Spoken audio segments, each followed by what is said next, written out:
as you all know, we have been after our last Davis Cup match, we have been carrying out a review first of all on Davis Cup itself and the setup and the way forward for the team.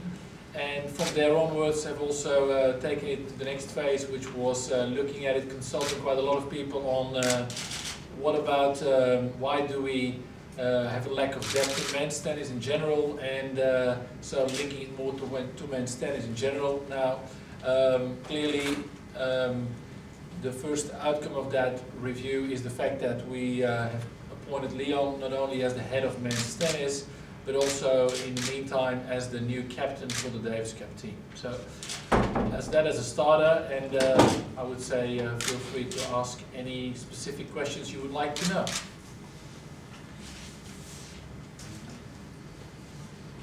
So that's just the first element of this review. Absolutely, yeah. The review is continuing. Well, we've got some more elements on the review that we can share with you if you want to today. And as we say, the review for men's tennis, we've got some clear elements now coming out.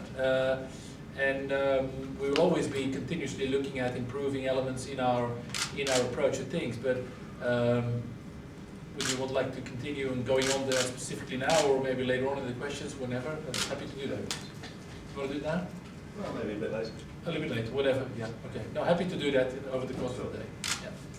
Well, congratulations, Leon. Thank you. How pleased are you and excited are you about taking on this challenge? Yeah, well, obviously it's a great honour and it's a great opportunity for me. Relatively young, obviously, to get this opportunity. But I think, in line with the fact that leading in the men's team now, and I've been involved for the last sort of year and a half in sort of heading up the player development and the programs, a lot of these older players, where we are in Davis Cup, it's actually a good time for me to step into this and take it on as part of the two roles, head of men's tennis as well, with the Davis Cup captaincy, with a group of players who are definitely in a developmental stage, which is important. It's one of my strengths, is developing players. We are where we are, and I think I can commit fully to this role in developing the players, one for the tie, but also for future years to come as well.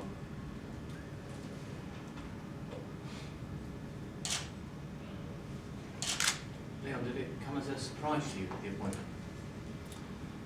Well, certainly something that I wasn't thinking about a few weeks ago. I was pretty focused on the role of the player development side of men's tennis. With that said, when the changes occurred, it was something that, at the end of the day, I'm an ambitious young coach as well, and I want opportunities to get involved at the highest level. It's something that I want to be involved in, is working with senior players as well, and it's a great opportunity to get some experience and also to help the current group of players. Do you have a view on why it's gone so badly wrong for British tennis, given the investment that there's been? Well, I mean, we could pick away at this for a long time if we want, but we are where we are. In men's tennis in particular, there's obviously other areas of British tennis that's going really well, but in men's tennis, we're all disappointed where we are. We're disappointed at the lack of depth. We've got a wonderful British number one who plays a crucial role in British tennis, obviously. But the job now is to try and, one, do the best possible job we can do with the current group of players in Davis Cup. And secondly, and probably more importantly, is to try as much as we can to nurture the next group of players, the next generation of players in the years to come as well.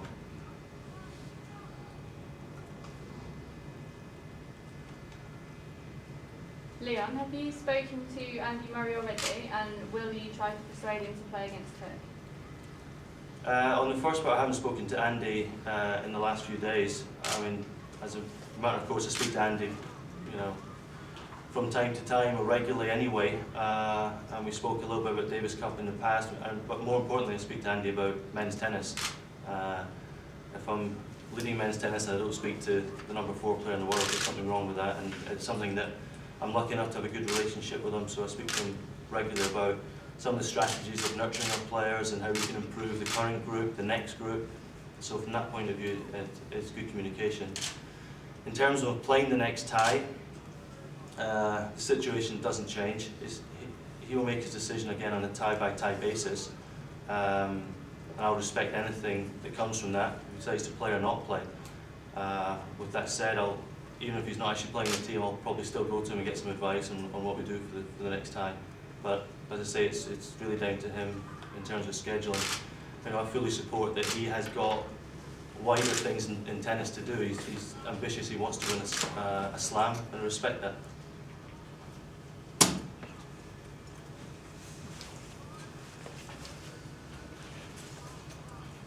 Guys, we all ready to